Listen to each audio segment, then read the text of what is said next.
اب اس کے آگے یا لا الہ الا انت سبحانک انی کنت من الظالمین، تو یہ سب کو یاد ہے، صرف یا لگانا ہے، یا حی یا قیوم پر ایک یا لگانا ہے، ایک یا یہاں لگانا ہے، لا الہ الا انت سبحانک انی کنت من الظالمین سب کو یاد ہے یا نہیں؟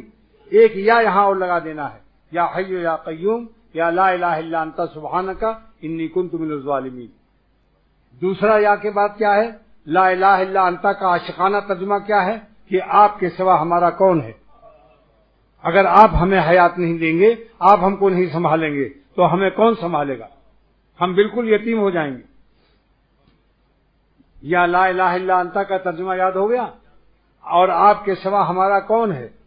سبحانک کا ترجمہ کیا ہے کہ آپ ہر عیب سے پاک ہیں، مرنے سے، کینسر سے، بیماری سے اور سب قسم کے عیب سے پاک ہیں آپ، اور بے وفائی سے بھی پاک ہیں آپ اپنے بندوں کے وفادار ہیں، آپ اپنے پکارنے والے کو فوراً مدد پہنچاتے ہیں۔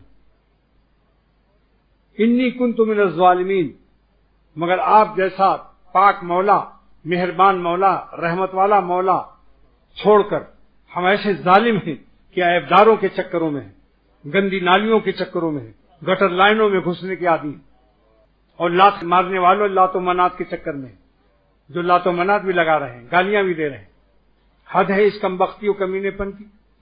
انی کنت من الظالمین، مولانا رومی فرماتے ہیں پیش نور آفتاب خوش مسار، آفتاب کا نور 12 بجے دن میں چل رہا ہے، پیش نور آفتاب خوش مسار، بہترین رفتار سے آفتاب سورج 12 بجے دن میں چل رہا ہے، رہنمائی جستن شمع و چراغ، ہم موم بتی جلا کر کے اس سے مدد لے رہے ہیں، کتنے نالائق ہیں۔